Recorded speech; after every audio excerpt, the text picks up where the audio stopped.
Hello, fellow writers. I'm Lewis, that over there is Tolkien, and you have found the Scripturian Society. Welcome back, everybody. Hello. How's everyone's week been? As if the listeners can respond. I know, I'm I just was like, am waiting. I supposed to answer here? No, that over there is Karissa Harlow, aka, oh my God, Lewis. Good Lewis. Lord. And one of these days, I'll stop acting like I haven't been calling you that for years. And I am Ash O'Rourke, aka Tolkien, at least as far as this podcast goes. Hopefully, you guys have had a good week since you can't tell us about it. But Karissa, you can tell me about your week. Okay, my week has been still all about puppies. So lots of puppy things. They really like the Swiffer when we like bring it out onto the tile and stuff, and they like yap and chase it, and that's really fun. So cute. One is like basically fully potty trained, and the other one just cannot get it. So it's split between them. Yep. You guys hear my husband snoring? I can't, because I just heard it. If it picks up on the mic, that's what that dinosaur sound is. He's asleep on the futon behind me. So cool. But yeah, just puppy the things. Puppy life, man. You're living in a puppy world. Yep. It's a puppy love puppy world for you. Yes. That's so sweet. Good. That's so cute. What about you? I have been trying to paint the walls like on my lunch breaks, and then I have like after work commitments. It feels like every day these days. So then I'm also trying to like cook, and like, so, you get like 15-minute breaks from work. So I'll try and like run and like prepare some ingredients and for 15 minutes and then go do some more work. And then I'll go like actually like cook or put it in the oven or whatever. So I was doing that after work today, but I did right before I sat down. I had just like raced away from putting something in the oven, and I don't know if it's going to taste good, but I tried a new recipe. So we'll see. So I'm trying to like actually care about cooking also. It's good. But it's good because I think it's mentally good, but also it's a lot of work. And then if I'm trying to make anything like semi-healthy also, it's like, I'm so not motivated. But my at this point, my logic is almost like, if it's not fast food, it's not as bad for me as I would be eating otherwise. So I feel like it's decent. Yeah, that's fair. I kind of gauge the healthiness of my food based on how I feel, which is probably not a great gauge. But if I'm like, man, I feel gross and weird, I'm like, all right, I got to start eating healthier. And if I feel like good, I'm like, this is fine. I feel like that's very logical of you. Yeah. That's funny. I'll be like, I'll have like, like 2 hamburgers and a bunch of French fries, and I'll be like, oh my God, why do I feel awful? Yeah. Oh, well. Can't change anything. I guess I'll keep doing what I'm doing. Yeah, exactly. You're like, I felt bad. Maybe I should eat differently. That's so admirable. That is not where I'm at, because also if I don't like the way it tastes, I get sad. Oh. So I'm like, what's the point? Like today for lunch, I was like, I should have a protein shake to go with my popcorn, right? Because I'm trying to like eat like a lighter lunch. And so the thing is, the only protein shakes that we have left are chocolate. And I don't like chocolate protein shakes. Like, I feel very neutral. Actually, I really don't like vanilla protein shakes. I think they're disgusting. The chocolate, I feel so neutral about that I was like, I'm not in any way excited to drink this chocolate protein shake. So I can't do it. So I therefore did not do it, because I was like, and then luckily my husband brought me home his leftover junk food, which was luckily for the fact that like now I'm not hangry, but also like, of course, it totally blew out of the water my idea to eat a lighter lunch. So because I didn't want a chocolate protein shake, which I feel he's like, put some bananas in it. And I was like, I feel completely neutral about bananas too. Like, none of this helps me. Oh my gosh. The bananas that I have on the counter right now, I have like reached peak perfection, like in terms of ripeness. And I was looking at them. I was like, I'm going to have a banana for every meal today. And this was yesterday, and I ate no bananas because I kept forgetting. Oh my God. Yeah. And now today they're going to have spots and stuff, because that's what happens. I always get bananas really with the assumption that I'm not going to eat them fresh. I am just going to wait till they go bad. And then I'm going to make some kind of like protein banana bread, which is actually pretty good, but I've made a few times. Or I'm going to cut them up and freeze them and save them to put in smoothies later. And that's what I've done every time I've gotten bananas in the last year. Bananas are good. I like bananas. It's just always hard to find the correct ripeness. If I plan ahead and buy green, I'm like, okay, these will last me a while. I'm craving bananas the next day, and they're too underripe. And if I buy them like yellow, then I'm like, I don't want bananas at all. And then they go bad. So it's hard to plan. It's true. You do have to time it because they age so very quickly. Yeah, but I discovered how to save like grapes and pineapple so that it lasts longer. Like if you put it in mason jars in the fridge, I saw somebody doing this on Pinterest and I was like, oh, it's just like the organizers of Pinterest being like, look how cute we are. But then I was like, does it really work? Because like I buy a lot of fruit because Javi eats a lot of fruit and I felt like it was going bad before he could eat it. So I tried it one time. Oh my God. I mean, I don't know about with everything, but with berries and with grapes and with pineapple, it stays fresh in the jar so long. Like the grapes stay like crisp for like weeks. Weeks. Nice. I'm telling you, weeks. It's insane. Wow, weeks. I was just like flabbergasted. I was like, how is this possible? So cool. Anyways, hot tip, you guys. If you wash them and you put them in like a mason jar with a little paper towel on the bottom, they stay crisp forever. So you don't have to waste any grapes. It's amazing. Cool. See, People are like, just a writing podcast. This is just a life hack podcast. Yeah. Yeah. But I guess speaking of writing, do you have any book recs? So I'm still reading the Witcher series. I'm on book 4. So that's like 5 books in, and then I've started the 6th because, you know, they're the short story collections and stuff. And I definitely liked the first 2 better than I liked the 3rd. So I'm hoping 4 will kind of go back to the 1st and 2nd. Are you okay? I burned myself on my tea. Remember before we started recording, I was like, I wonder if my tea is cool enough to drink. And I took a little baby sip and I was like, this is fine. And then just now I took a normal sip and it wasn't fine. It's not fine. Well, I'm sorry. Are you okay? Yeah, I'm probably going to do it again. So continue. Yeah. But yeah, anyway, so I'm reading. I mean, when I say the 3rd wasn't as good, I still gave it 4 stars. So it's not like it's a bad book. It's just, it's going a direction I don't love. So we're going to see if 4 turns it around. Nice. But overall, I recommend. So still The Witcher. Nice. I read The Woman in the Window last week, and on the pod, I gave it 3.75 pinkies up, but I kind of want to go back and revise it and just give it 3 pinkies up. I just didn't feel very strongly about it. Yeah. I mean, I think I might have given it a 3.75 because I'm not used to reading thrillers, but I really think it's only a 3 pinkies up book. So I feel is it the chocolate protein shake of books? It's kind of, yes, exactly. It's the chocolate protein shake of books. I think The Woman in the Window is fine.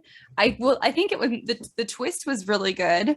It's definitely not the only time I've seen that twist, but I didn't see it coming, so I don't care. But it was good. If you want like a decent thriller that's not hard to read, go for it. I found that also a little depressing and a little anxiety inducing that the main character is struggling with severe alcoholism while struggling with agoraphobia, while struggling with self-medicating. And that's pretty much the entire book. And so I was just really stressed for her. Yeah. So it is, but I think a lot of thrillers, like a lot of like thriller books are stressful. Like when we read, what's the My Something Wife? Yes, My Something Wife, My Beloved Wife or something. I don't remember. My Lovely Wife? I don't know. My Lovely Wife. Like I think it's called My Lovely Wife. Yes. Okay. Oh my gosh. You go, girl. Over on That Pretentious Book Club, we covered that one. And it was kind of a similar thing where I felt like stressed reading it. I was also stressed before just in life going into it. So that probably contributed a little. Well, I had a stressful week this time too. I'm just never in a space to read thrillers, I think, because the whole appeal is that they stress the hell out of you. It's why I don't like horror movies. I'm like, why do I want to feel anxious for an hour and a half to 2 hours? Right. I don't understand. So it's just maybe not my vibe as much, even though in theory, I should love it. Like if someone tells me verbally a story that's like a thriller, I'm all in. Like if I listen to a podcast and it's a thriller, heck yeah. I think a book or a movie is just a little too much for me. But a little too immersive. So I'll give it that. But I will say that we're reading Jude the Obscure. It's a classic and it's very, very good so far. So, and it's a classic, and I said that. So it's good. I have never even heard of that. It's by Thomas Hardy. Huh. Yeah. Interesting. I've heard of him, but I recommend it. Apparently it's about the cruelness of the world not giving a shit about anybody. To just summarize, like one of the main themes I saw discussed on the back of the book. I was like, yeah, and what? Like that's the most classics. I feel like that's not surprising to me at all. But so far, it's not been overwhelmingly anxiety inducing like The Woman in the Window. So I'll give it that. Cool. I really wonder actually. So the book like sparked so much criticism in its day, like with people taking sides, because some people felt like he was an attack on marriage, and some people felt like it was just supposed to be like taking like a really like logical yet moral view of marriage and going into marriage for the wrong reasons. And I think that's more what it is, but I think there was a knee-jerk response to it. But people tended to be very black and white about this book, whether they liked it or not, and both sides had points. So I'm very curious if you were to read this, what you would feel about it, because I feel like you would feel strongly because you're kind of a black and white person. I'm a morally gray person, so maybe that's where I'm like, is this supposed to be stressful? Is this supposed to be like making a statement? I'm like, I don't know. I'm just reading a story here, but I'd be curious to see if you would take something different out of it. Yeah, that's interesting. I feel like when that kind of stuff happens, it typically depends on what your viewpoint was going into it, as opposed to like what the writer's saying. So if like you're insecure in your marriage, or like whatever, you're going to think it's an attack. And if you feel very secure in it, you're going to be like, oh yeah, I can see the criticisms here and they're valid and stuff. And so I don't know. I feel like that's usually very the case. possible. I think that is usually the case. And I think there was also, when it came out, like a lot of like, it was very much against the accepted moral norm of the time. And therefore it was perceived as an attack on it. So I don't think it was an attack on it. And I don't think that you would think it's an attack on it either. But people tend to just feel strongly about this book. So it was a book rec from someone. So it's good. Yeah. Anyway, so I'll suggest that for my book rec as well. You get 2 for the price of 1. Yay. Yay. Yeah. What about our word of the week? Okay. Our word of the week is pluviophile. Pluviophile. Pluviophile. And it is a lover of rain, someone who finds joy and peace of mind during rainy days. So it's kind of wishful thinking on my part, because I really want it to rain, but it hasn't rained in so long. So. Oh, well, it rained a little bit here, and it was so humid outside this morning. It looked like it should rain. The weathermen have never been more off than they are right now, because every single day that it has rained here, they have said it is not going to rain. And there was no rain in the forecast. So I don't know what's going on in Texas, but they cannot predict the weather here, apparently. They're off their game. They're very off their game, but we did get a little bit of rain. We got one storm, which was actually kind of fun. I've definitely heard this before now that you gave me the definition of pluviophile, because I've been like, oh my gosh, it's me. And then it's so cool. I actually feel kind of sad because the last couple of times it rains, I feel like I didn't have that reaction I used to have to rain. And I don't know if it's just that I'm so busy that I can't just sit down to enjoy it. Appreciate it. But I'm like scared I've lost that part of me that loves rain. And I was like, no, that was the most peaceful part of me. Aw. Yeah, when I worked at Barnes and Noble for a while, it rained a couple times when I was working. And I was like, this is such a waste, because like if it rains here, it's usually only for an hour or so, like total. I don't know. It's usually not like for days and days. It's stormy, so you have to take advantage of it when it happens. And I was like watching out the window longingly. I'm like, gosh, I just want to go home. Can you just hold off until I leave so that I can enjoy this rain? But I also found that it made work more enjoyable because it was raining. And so like the people that came in, there's just a vibe to when it's rainy outside, people react a little differently. And especially working in a bookstore. I mean, those are the people who are like, a rainy day is my vibe, until all of you are just kind of vibing together. It was great. So I mean, so nice. It's hard when you feel like you can't sit down and really enjoy it, but it still makes things less terrible, I feel like. It's true. It does make things kind of peaceful. I think for me, I was like, but there's so much I have to do outside because farm stuff. But then I wasn't going to do it anyways, because I'm trying to focus on the walls inside of the house currently. So yeah, hopefully that part of me will come back. I just was like, has it lost forever? I'm sure it's not. The rain is wonderful. It'll come back around. It'll come back around. I can't wait to get like done with all of just like the main things that need to get out of the way, like the things you only have to do once, like painting the walls, finishing up the chicken coop. This is stuff I only have to do once. So I just need to get it over with, because I don't mind the daily maintenance, and then I can enjoy rain again. I'm hoping, like, I feel like that's what the place I need to get to for my brain to be settled enough to enjoy the rain. That's when you know you're in a good place and you can enjoy the rain. When I'm once again a pluviophile. Yes. Yes, Love exactly. I'm hoping that the puppies are pluviophiles because my dogs growing up, like, were very neutral about the rain. But my neighbor had a dog that freaked out during storms and would just like run around and bark and cower and everything. And I really hope they don't do that because I want to be able to enjoy it. I want them to become cuddly and sit in my lap. That's what I want. I totally get that because Shaylee, our Great Dane, had a massive anxiety. With first, it was just thunderstorms. And as she got older, it just became generalized. And then if she could even smell rain in the air, she would lose it. And so that was rough because I know that definitely ruined storms for my mom because the last few years, Shaylee, the Great Dane, had just been with my mom. So I know that totally ruined rain and storms for her because it's just this giant dog freaking out who you cannot contain because she's massive. And then we got Brownie, our sweet little pup we have, who's 2 years old. They said that she had thunder anxiety. And I was like, oh no, another dog that gets anxious during storms. But then we had that storm with the thunder and she was fine. They said she had a lot of anxiety before, but I think like really since she's basically an outside dog now because she doesn't like to come inside anymore except to sleep. She's just so happy out there. She like look at you. We'll be like, come inside, Brownie, and she'll just look at you like, no, please don't make me. And it's so sad, but hilarious because she's having the best time of her life. But ever since that, she's like being like mostly outside. She's been so not anxious at all about anything. Like nothing that they said she was anxious about has made her anxious. So she just needs a home. She just needed to be like outside and like free because she was crated a lot before because the family loved her but didn't have like they weren't home during the day. So it's unfortunate. But and I think some dogs are like okay with that and they're like maybe a little sleepy or a little chiller. Like Great Danes are really great apartment dogs because like they really just kind of like chill.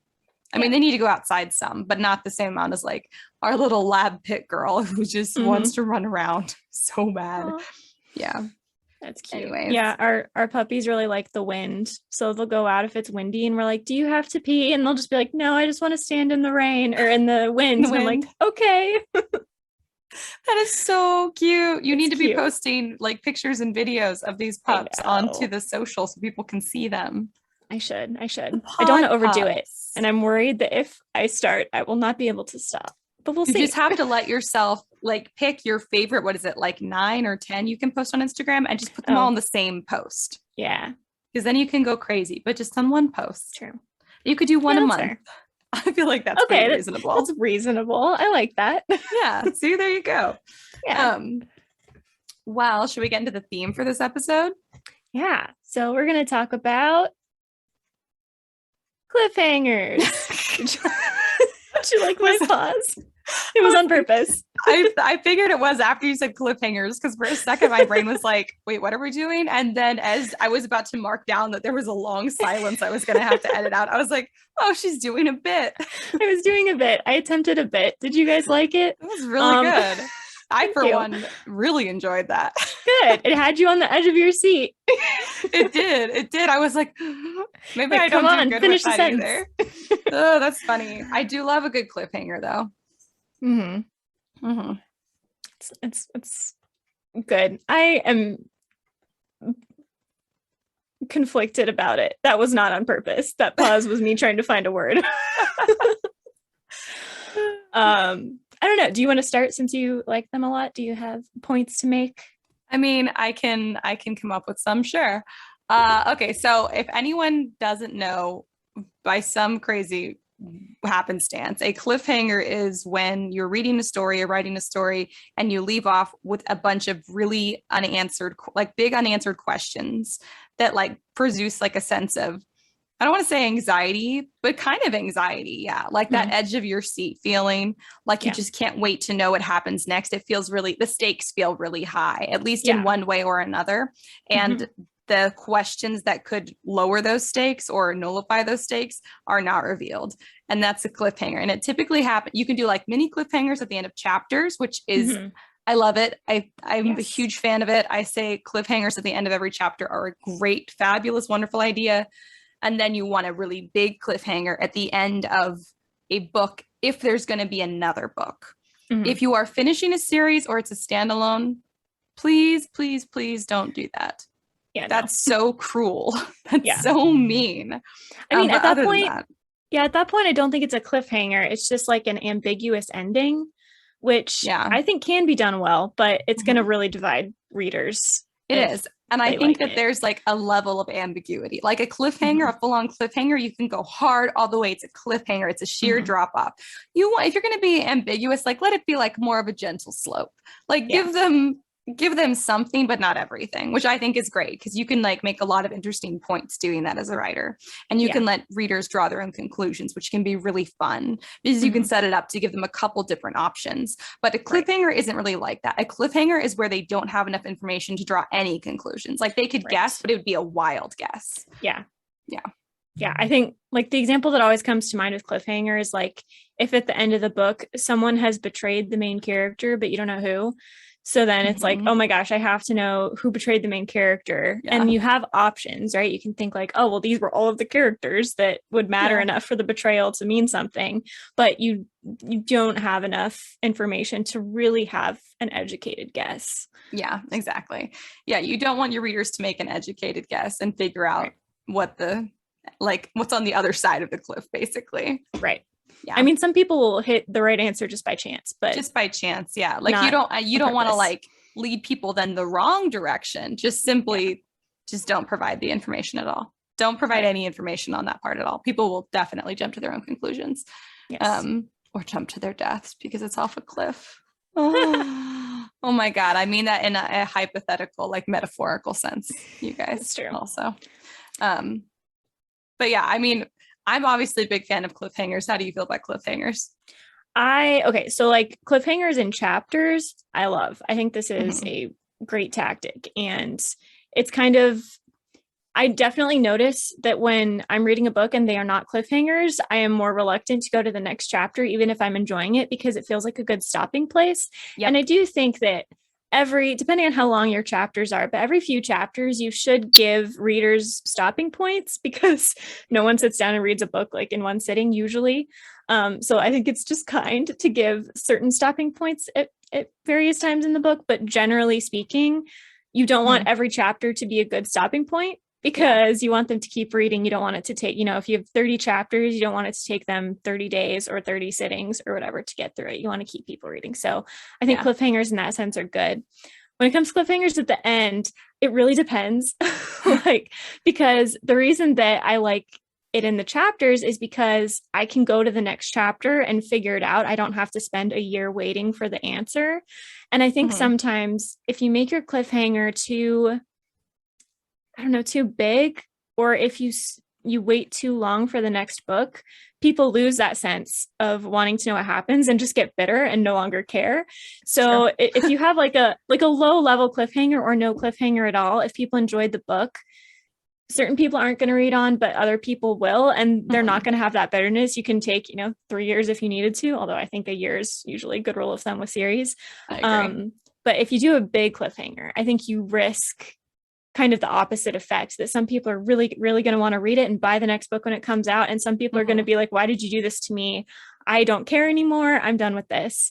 So, I mean, whatever ending you choose, something's going to happen. They're not, no matter what you do, like if you look at the ratings on Goodreads, first books have the most reads out of any books in series. Like there's no book that everyone who reads the first book continues on. So you just have to decide, what kind of reader is going to enjoy the books coming, right? Is it the person that's going to like a cliffhanger? Then you should probably end on a cliffhanger so that you draw those readers in. Is it going to be the kind of person that likes stopping points, that likes time to think things through? Then you might not want to do that because it's going to draw that kind of reader. Yeah. So it's true. I think like chick lit is more of a genre where you can kind of tie things up a little more at the end, like maybe leave it a little more ambiguous or just don't do as big of a cliffhanger. Fantasy, you can typically do cliffhangers for the most part. Sci-fi, action, all the thrillers. Thrillers, I feel like tend to be standalone, so you can't simply because they're standalones. Otherwise, you could, because it's a more like exciting, anxiety-inducing genre. It's more like, I feel like it depends what people are coming to your genre to feel. Like romance fiction, chick lit, inspirational, that kind of stuff, people aren't really going to be on the edge of their seat. Like they're not going to feel like, oh my God, what's going to happen next? I'm just going to die if I don't know. Everything is at stake. The world is at stake. So those really aren't the audience for a big cliffhanger. Like it's just not, it wouldn't satisfy the reason they came to your book in the first place. But if your book is all about getting people on the edge of their seats, then ending on a cliffhanger is a great idea, because it's exactly why readers came to your book. So it definitely does depend. More like literary fiction also, I think, does not tend to have cliffhangers, because people don't typically go to literary fiction for feeling like, oh my God, what's going to happen? Like that exciting thrill. It's like if you're going to go to like, you know, like a really like, I don't think of like a good example of a movie. Like if you're going to go see the King's Speech, you don't want that to end on a cliffhanger. If you're going to go see another Avengers movie, you hope it ends on a cliffhanger, because it means that there's more. And also because it's exciting and that's why you went. So it's just, you want to satisfy the tropes of your genre, like the heart, like the, not all of the tropes, but like the big ones. And if you want to call cliffhanger a trope, you could, I guess, because it is specific to certain genres. Yeah. And I think part of it has to do too. So this is true of movies, but it can also be true of books. If you're a reader who has a lot of other reading friends, cliffhangers are going to definitely spark more conversation at the end of the book than non-cliffhangers. I mean, certainly literary fiction, obviously people do like book clubs for that. And I mean, every kind of genre, people have book clubs for it. So there's stuff to discuss. But when you discuss a literary fiction book or a, usually a mystery or anything like that, you're talking about the events of the book and what they meant to you, and, maybe things that you liked about what the writer did. But if you come to genres more like fantasy or, I don't know, anything that would take a cliffhanger really well, that's where the focus is going to be. And so I do think it sparks more conversation to have cliffhanger endings, obviously good and bad, but people who really liked it are going to want to talk about cliffhanger endings because you theorize. It's not just, did you like this part? What did you think about this? It's more of, what do you think is going to happen next? And so I tend to like that when, like we said, like when it's in the right genre.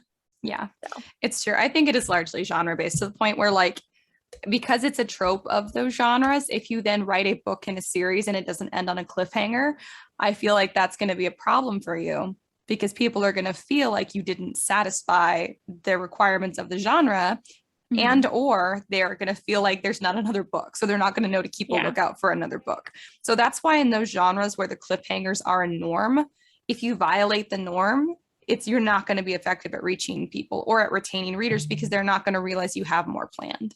Right. Yeah.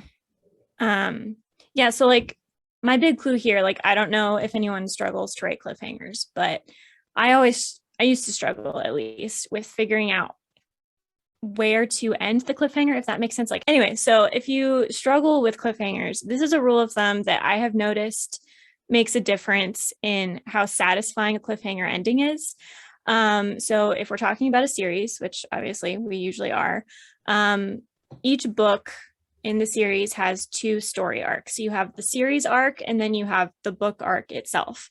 And so for every series you have to have a series arc. In Harry Potter, it's like the quest to defeat Voldemort. In Percy Jackson, it's the quest to defeat Kronos. You have it doesn't have to be necessarily to defeat a specific villain, but that tends to be common. And that's the series arc. And so each book in that series has to contribute to that series arc plan, right? But you can't just take essentially a book and split it arbitrarily into a bunch of books and make a series. Each book in that series has to have its own specific book arc.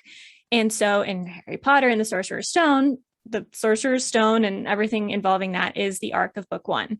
In Percy Jackson, in book 1, it's the Lightning Thief. Yes, book 4 in Percy Jackson might refer back to the Lightning Thief, but we're not still trying to find the Lightning Thief by book 4. So I think when you come to cliffhangers, you don't do book arc cliffhangers, you have to do series arc cliffhangers. Because if you end on a cliffhanger for the book arc, that's just an incomplete ending, and that's going to be really unsatisfying to most people. I think it's more likely to make people upset, or less likely to read on, because they can't trust you now to give them a satisfying ending. If you end on a cliffhanger from the series arc perspective, then they've had a satisfying ending. They know that you can do that. They feel good about the journey they just had, but now they're also drawn into reading book 2 and then hopefully book 3, etc. So when I first started writing, I was definitely kind of doing cliffhangers on book arcs. Like, oh, they'll have to read the second book to find out what happens next. But that's going to be really annoying. So you have to wrap up that book arc and then take the cliffhanger to the series arc level so that, so that all the books feel connected by the series, but then also so that readers feel like you are delivering satisfying endings that they still want to read on after.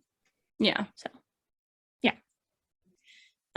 So, at the end of Percy Jackson, he has found the lightning thief. We know who that was. The cliffhanger is not, wait, who's the lightning thief? And then, no, you have to read on for book 2.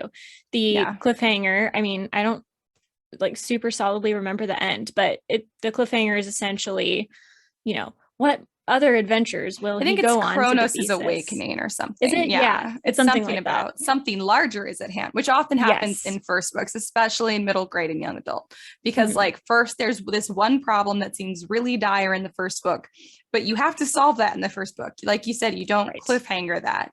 But then you find out that something much bigger is at play and way more important things are at stake. And you typically find that information out at the end of the first book. Right. And so then you have this huge cliffhanger and all this new information at once. And so it's really exciting. And so that's why people are like, I have to know what happens next because I didn't even know that this other stuff was even a factor. So. Right.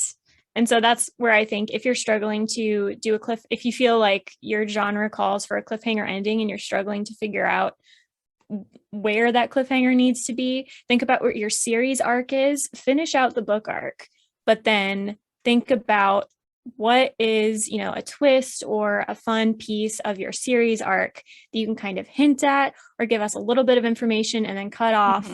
Think about what is going to contribute to that overall series plot and go with that one instead of trying to go with the book arc.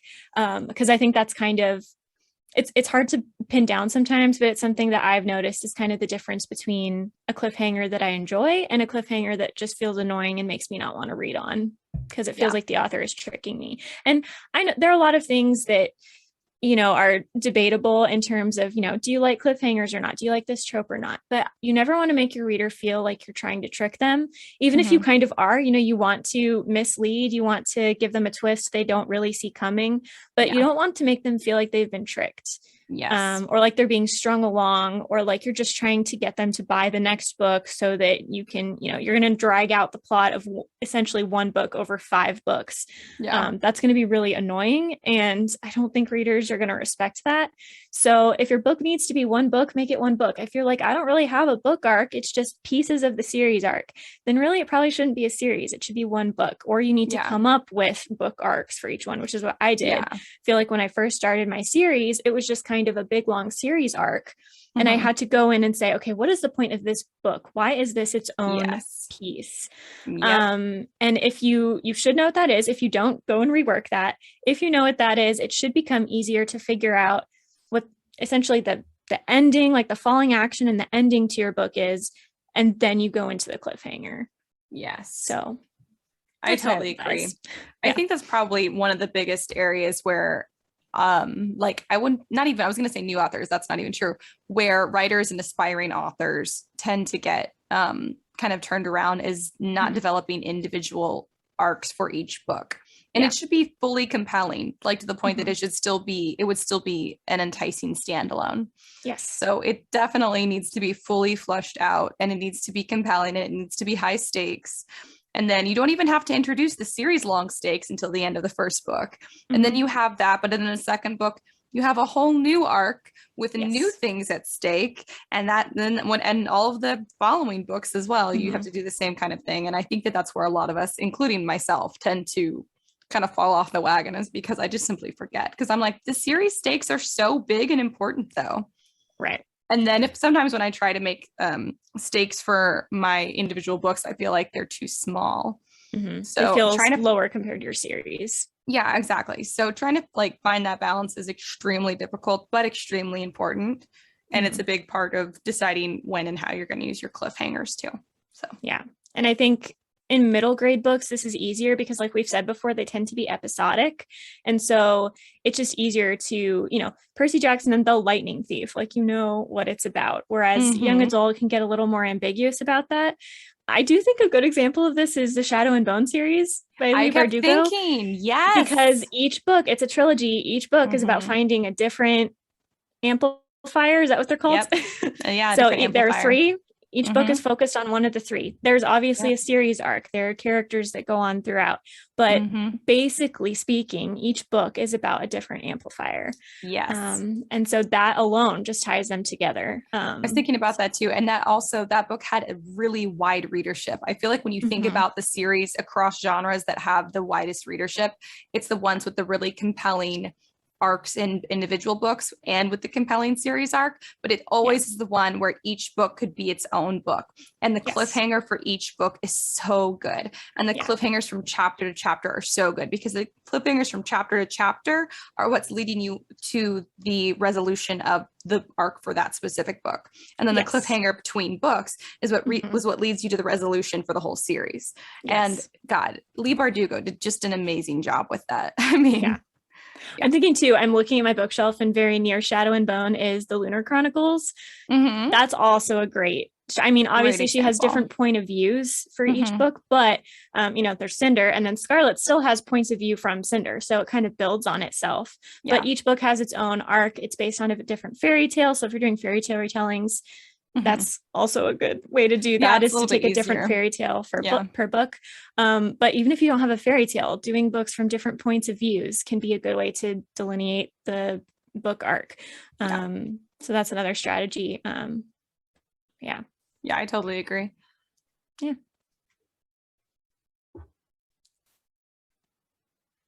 Trying to think of everything else about cliffhangers. I feel like I feel like cliffhangers is a relatively simple topic, but an important one. Yeah. I guess not that something to think about. Is like, you don't have to have a super big cliffhanger either. Like, obviously, I think it needs to be a series cliffhanger as opposed to a book cliffhanger.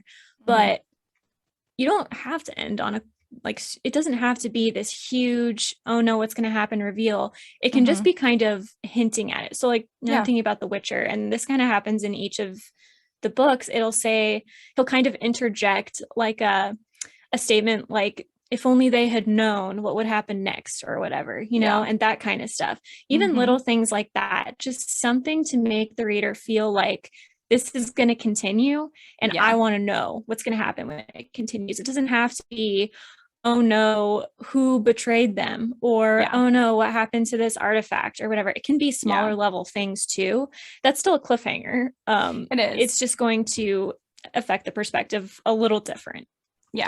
So I think that's a good point. And it also makes it a little less intimidating to come up with the stakes for your chapter by chapter cliffhangers. Like, because if your stakes are huge for the end of the book, it can be hard to find the balance, that maybe we just need to like notch it back down. And like the stakes for chapter to chapter can be very low stake little cliffhangers. It could just be like, I don't know what's going on next. And then the one for the end of the book doesn't have to be the world's going to end. In fact, that made me, when you were saying that, it made me think, really, if you have a series with more than 2 books, the cliffhangers for each book should get progressively higher and higher stakes. So if you're going to have multiple books, your first cliffhanger should not be, and the world's about to end. It should be something else big, but not that big, because you want that to be, the world's about to end needs to be your last cliffhanger before you get to the last book of the series. Otherwise, it feels like you've skipped a step. Yeah, for sure. And I feel like if you're struggling with that, character cliffhangers are probably going to be lower stakes because they're only affecting a few people. And then you kind of progressively make it more and more plot driven. So like, if your first book is a betrayal maybe, or someone has died, or you don't know if they're dead or alive, or something character driven, that's going to, it's obviously high stakes because it's life and death and emotions and everything for the people you care about and the characters, but lower stakes than the world is going to end. And so you can progressively, you know, fill in the gap between a character issue versus a world is going to end type of arc. So it's true. I feel like that's largely what the cliffhanger at the end of Shadow and Bone, the first book in the Grisha trilogy, is, because like the way it ends is basically Mal and Alina like going off to sea in a ship to go try and start a new life away from the Darkling and all the chaos. They're not leaving to save the world. Will they? Won't they? I don't know. That's not really something that the first book is trying to deal with specifically. So that's definitely that cliffhanger was definitely way smaller than the next cliffhanger, which was basically the world is going to end because it's a trilogy. So you get 2 big cliffhangers in there. But I think that that's exactly what Leigh Bardugo did, was she gave us this character cliffhanger. Like, we didn't really know what was going to happen with these characters. And that's why we were so excited to come back. I mean, we were also like, okay, yeah, things aren't resolved in Ravka and the Darkling's this like menace, but that wasn't the cliffhanger. The cliffhanger was what's going to happen to Mal and Alina now. And are they going to have anything to do with trying to get involved and stop the Darkling or whatever? Right. So yeah, I mean, technically speaking, they didn't have to be in book 2 if it was like a plot cliffhanger, right? It could have gone a different direction, but because it was, I mean, it is obviously focused on them. They're the main characters, and you know, they come back and you're like, yeah, I want to read more about their lives. It just adds that extra level of wanting to read on, which ideally is really what your cliffhanger is trying to do. That's the whole point. Yeah, I don't know. Sometimes people talk like cliffhangers. The purpose is to like torture people, like torture readers and stuff. Yeah. And that shouldn't really be your point. Like, I love the idea of breaking people's hearts with things that happen in books. We know this. But that's not necessarily the reason you should do things like this. The cliffhanger should really be an indicator to the reader. How big is this going to get? Like, you know, something like The Darkest Minds, which is a weird example. It's a trilogy, but technically book 1 could be a standalone. She said she planned it as a standalone and then it turned into a series. Because I don't know, because, you know, there's sort of a cliffhanger at the end of book 1, but it could have gone either way. And so if you're talking about how big your cliffhanger should be, or whether you should have one at all, you should take into account, you know, you should be indicating to your reader, do you need to come back? Is this a stopping place, or is there a lot more here? And so there are different levels of that, right? Maybe it is a standalone and it has series potential. Maybe it's always intended to be a series. Maybe it's a really long series. You want to make sure that you're kind of indicating that to your reader in the way you do the cliffhanger. Yeah. If that was kind of scattered, but that's the main point. No, I totally agree. And I think, like anything, the point, it can be tempting as some authors. I don't really have this temptation, but I know that Karissa does, and a lot of authors do. The temptation can be to do things simply to get a reaction out of your readers. And that should never be the point. That's sometimes a wonderful side effect. Yeah. And if written really compellingly, that will happen, but it shouldn't be the reason for putting things into your book, because then inevitably it kind of like messes with the stakes. It kind of puts things off balance because you've changed your motivation for writing something into the book. So instead of it just because it fits so well with the story, it's because you want a reaction. So that can be tempting.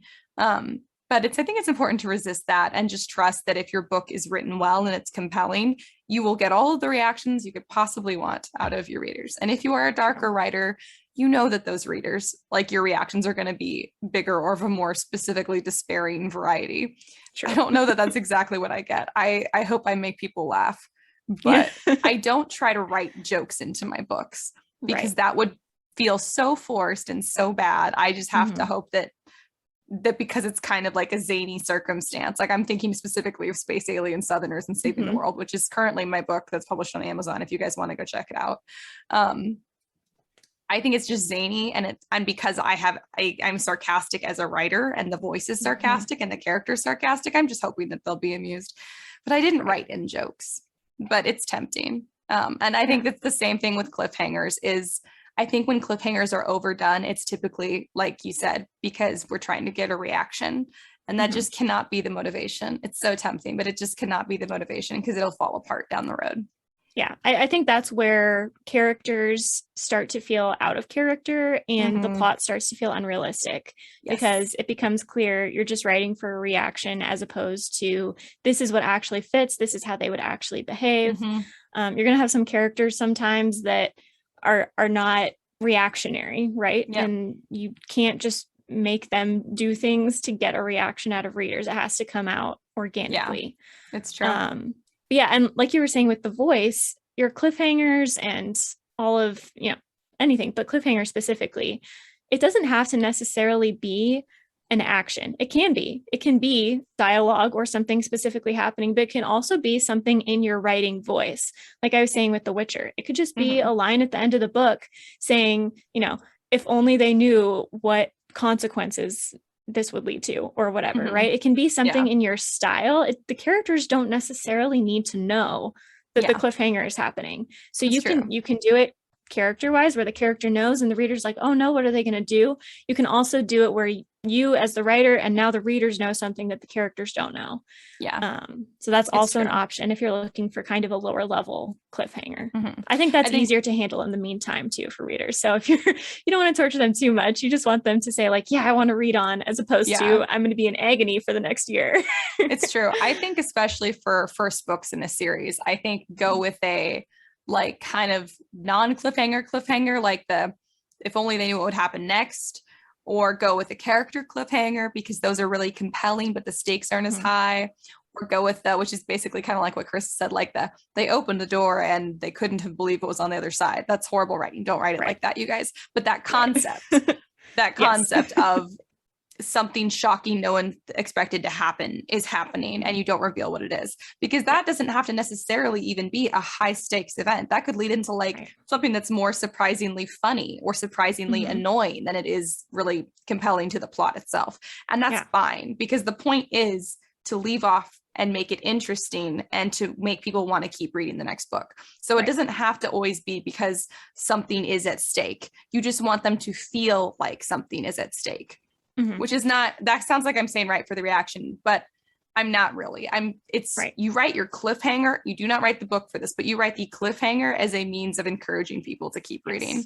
So you pick the point in the plot to end it based on what is going to make people keep reading. You don't change events to our artificially make people keep reading. You look at your whole series and say, where should I end it so that it is the most provoking or the most interesting? So you take what's already there and pick from that. You might also find if your book is really long, your book might have needed to end a while ago. And that could be a really good thing, because you could just like, maybe you need to go back and cut like 2/3 of the way back into your content. And then that leaves you, first of all, with a very organic cliffhanger, because it will organically not be, the strings will not be, you know, all tied together. You still need to tie up some. So then that's where you go back and rework and finish it out to make it like a full book. The book arc. The book arc, exactly. But if you have satisfied a book arc and you can cut like a whole third or a big chunk away, which with some of us who write longer form content, that happens. That's actually great news, because you get a really natural cliffhanger. You tend to get a very compelling cliffhanger. And you also have like the first third of the material for your next book. So don't be afraid to cannibalize your material for a new book, because not only is it good for the new book, it can be amazing for the old book too. So don't be afraid to cut stuff. Honestly, people tend to get really intimidated by big, long books. And we're not going to say everyone, because dedicated readers won't care, but people walking through the bookstore who like read every now and then, or like fad readers, are probably not going to be in it for the really, really long books. So don't worry about it anyways. And books in a series can be very different lengths. So it's not, if you're not committed to the word count in your first book. Is it nice on your shelf when they're all kind of the same? It is nice. Is it a requirement? No. Yeah, that's true.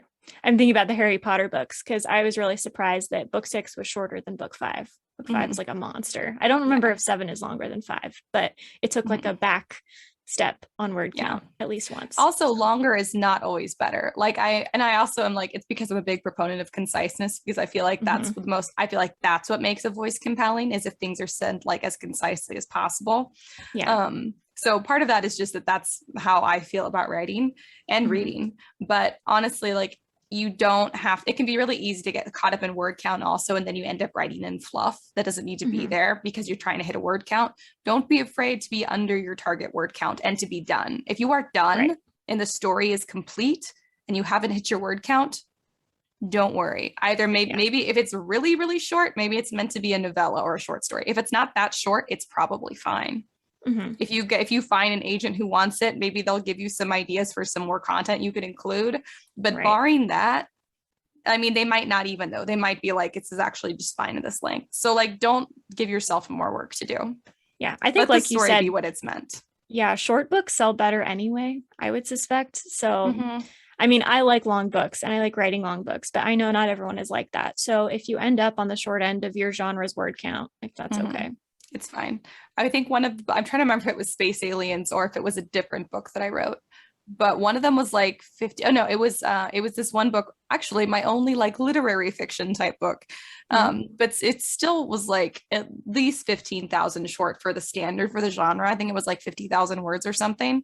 And I was like, it's done. Like, it doesn't need anything else. Anything else I put in now is going to feel forced, or it's going to feel like filler. So I just let it be done. And I just have to trust that at some point, it's also, literary books don't typically start off your career. So I know it's probably not going to be the first thing that I can get published traditionally. So I'm just going to save it. And I'm just going to believe that at some point when my career is going better, I will have the platform strong enough to publish that one. And I don't think it's going to matter because it's not so short that it will look out of place on a bookshelf. It's just shorter than the others in its genre. And I think that's fine because the story's done. So yeah, you definitely want to end. I mean, everything. You want to take your beginning, you want to take your chapter endings, you want that book ending to feel organic. You don't want it to feel like you cut too much, and you don't want to make it feel like you added a bunch of filler to meet a word count, because I think people will notice that. Obviously there are standards for word count, but that's typically because that's the amount of words that are necessary for the amount of detail that people usually expect. Fantasy is longer, not because fantasy writers get the privilege of being long-winded, but because they have more world building to do. Right. True. So you don't need that in a contemporary. You need to describe the setting a little bit, but you don't need to describe all of the technology and how it came about and the history, because we kind of already know that. Anything we need to know, we probably already know. Yeah, exactly. And that's why word counts are different. So if you can explain things in shorter words, go for it. I don't think that's going to be a huge problem. Yeah, I agree. 1 second. Husband, Bobby, could you get the food out of the oven?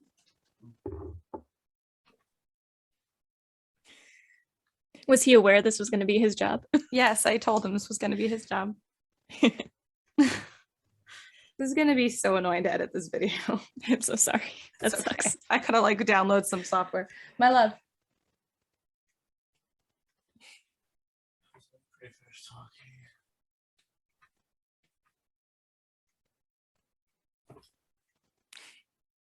Oh, now you're in frame because you're rolling. Hi, Javi. Karissa says hi. He says hey.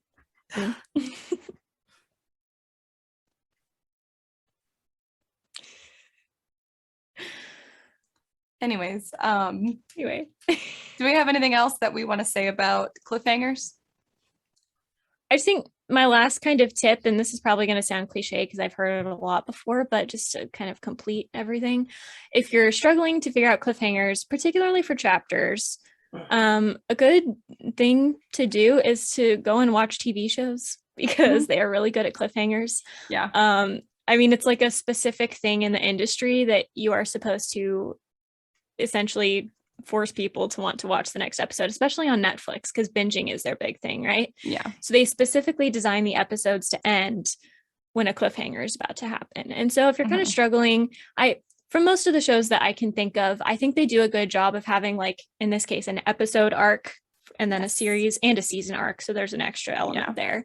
But I think typically they do a good job of finishing out the episode arc and then going for oh no, what's going to happen next? And sometimes it is a really small thing where it's like someone's behind the door and it's just someone normal, but they end the episode on the knock at the door, not answering the door. So it's little things like that that can make your chapters more compelling. And I think once you get chapter cliffhangers down, and especially if you've written a few books, doing a book cliffhanger starts to feel more instinctual. So just practice with that. And I think you'll come across the answer. But like I said, don't do a book arc cliffhanger, do a series cliffhanger, and you're probably going to be fine. Yeah, I agree. That's my big rule. So yeah, I totally agree. Yeah. But that's all I had to say. What about you? That's all I got on that subject. So I guess, how has writing been going for you this week? Still nothing. Still puppies and The Witcher. It's really, so I've also been watching Stargate, like Stargate SG-1 and Atlantis. And my dad has loved these shows. Yeah, actually, I love Atlantis too. I love them both. Yeah. My dad has loved the show for a long time, but now there's a channel that is 24/7 Stargate. So it has all three of the shows. There's also Stargate Universe, which my dad says wasn't as good, but it's on it late at night. Yeah. And so it's just basically been on all the time in the room where the puppies are. So my brain is just starting to really strongly associate puppies, Stargate, and The Witcher, because that's like been my whole life for the past couple weeks. Oh, that's so funny. Writing wise, nothing. And it's kind of weird. I've been in a really strange mood today. And I think it's because I haven't written in a while. You know, I was just like, I was on social media and I was just getting like angry at things that were stupid to get angry about. I'm like, how dare someone feel differently about this trope than I do, right? And I was like, okay, take a step back. That's weird. You don't need to be upset about it. It's because you process your emotions via writing, so you're all pent up. Yes, exactly. So I think I need to try to make time for that. Even if it's just, you know, I might try to do the 30 minutes a day or whatever, or try to do it when they're sleeping, but I need to get back to it. So that was my revelation, is that I get in weird moods. I get angry, and I don't think I'm an angry person. I am. But but I'm not. And so when I get angry, I always like have to take a step back and think about, why are you angry? Is there a reason, or are you just in a mood and you need to do something? Usually it's that I need to write or have alone time. And I will say it's been hard to have alone time because puppies are still creatures. So, you know, you can't be away from them for too long. Yeah. So it's been a little bit of a struggle, but I love them and it's worth it. So, but I just have to say, okay, if you're starting to get in a weird mood, you need to take the time that you can, instead of trying to go full force until you crash. Yes. So, yep. I don't know if that's a writing revelation. It's an introvert revelation. I'm the exact same way. And I've known that about myself for years, that I get really, really weird. And I tend to get really, really down when I don't write. And yet I still find myself not writing because I feel like everything else takes priority. And to your point on things that you're now associating together, I've been watching Modern Family for the second time, which is for me nothing, because I will rewatch the same show easily 10 times before I just take a break for a couple years and then do it again 10 times. So I am currently on my second rewatch of Modern Family. And I don't even know if it officially counts, because you guys can see my husband. He's so cute. No, you're cute. You're fine. You're adorable. Just a little face in the corner. I know, just a little bit in the corner. He's right there. He's so cute. You're barely even visible behind my mic. Anyways, I'm associating painting with Modern Family. So I feel like at some point I'm going to watch Modern Family and be like, I remember that time that I stress painted my whole house. And I'm hoping that it doesn't ruin Modern Family for me. Because I like to have those shows that are very like low stakes, frankly, so you can just have them on in the background and it makes you feel good. But like, it's more up for the vibes really than it is for actually watching every episode. So I'm hoping I'm not ruining it by stress painting to it. But as far as writing goes, I actually did write something. I didn't write my whip. But remember, I said I had a couple ideas for some like other little whips, like not my primary, but my other ones that I just keep kind of rotating so that I stay interested in all of them. And I think I only wrote like maybe like a few thousand words on it. Like I didn't do like a ton on it, but I got the concept down. And it's the one that's like kind of an epistolary, kind of like a back and forth. And I think it started out really interesting. I feel like I keep running into this problem where, frankly, the concepts that I'm coming up with for my books are so out there that I'm like, how do I pitch this? Like, I knew the alien book. I knew the space alien Southerners and saving the world. I was like, no agent in their right mind is going to be cool with this concept unless I already have a platform. But I wanted to get it out, even then possibly. So I was just, that's why I just decided to go ahead and self-publish that one, is because I didn't really see a future for it in the genre. Because of how it's so zany. And once again, zany is not exactly the right word, but this concept is also, I feel like, so different. It's almost qualifies as zany and would be very hard to sell somebody on. So it is not one of my like high market value ideas, but it is good. So I mean, keep running into that problem. Yeah, that's like the frustrating thing about, I don't know, industry in general. I don't think this is a traditional publishing problem. I think it's an everything problem, where if you are kind of outside the norm, people don't want to give it a try.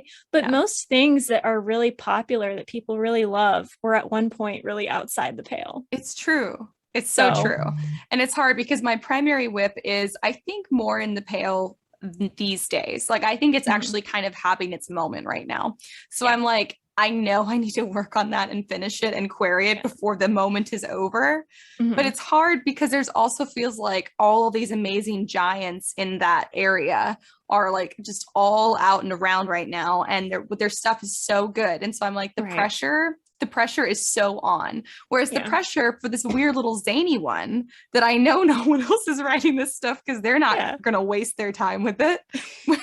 You just have to meet your own standards. Yeah, exactly. I just have to meet my own standards. So there's no pressure. So it's not stressful.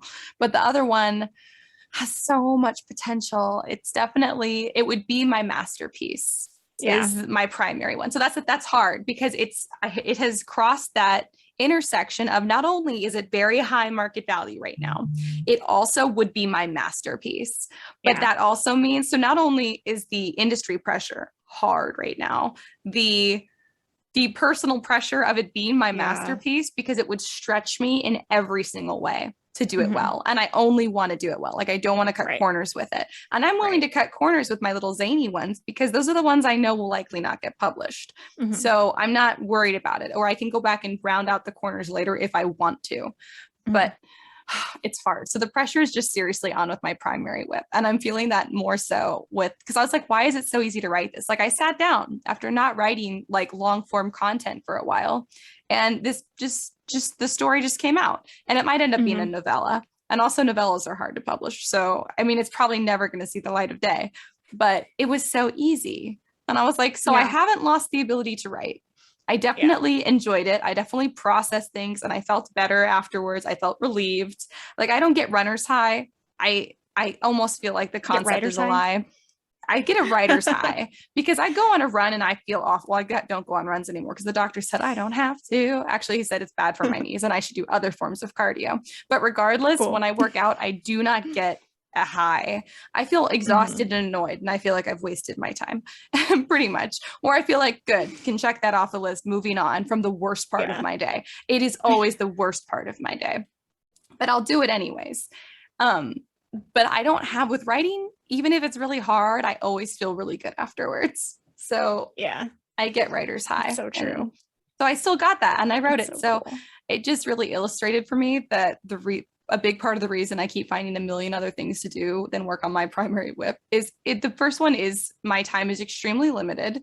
And the other is, wow, there's so much pressure personally and because of industry stuff, but really the personally, I think, is what's really getting me, because I also, like I said, I want to write it in third person, and I keep trying to find a way to justify writing it in first person instead of third person, and I can't, and I'm not good at third person, but it needs to be third person.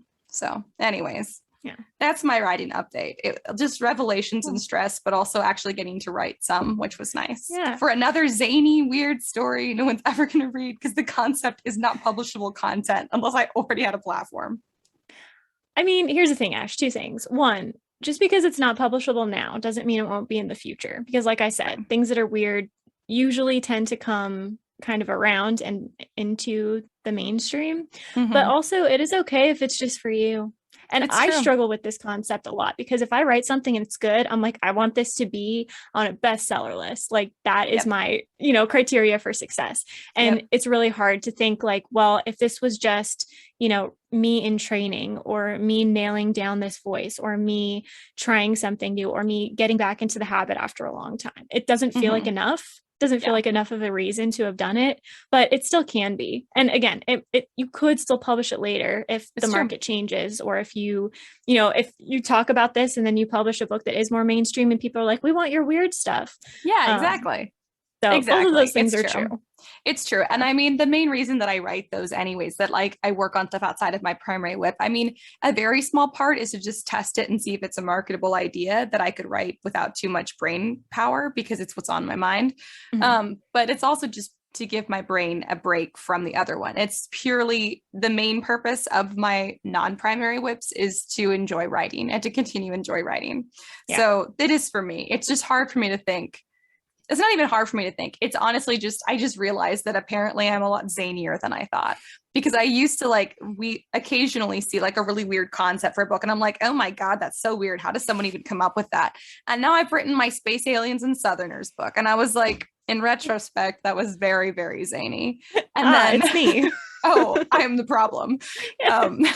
And then with this one too, I was like, and it doesn't even necessarily fit into a specific genre, which is my problem. This is always my problem, actually, is that I'm always like between a few different genres. Like I'm like tripoding between 3 genres pretty equally, which is difficult. True. That can be your shtick. That can be your thing. It's my shtick. So I appeal to a lot of people. That's at least how I'm going to phrase it in my query letters someday. There you go. But yeah, anyways, but it is mostly for me. So it was fun to just get to enjoy writing with absolutely no pressure, because it's such a weird book.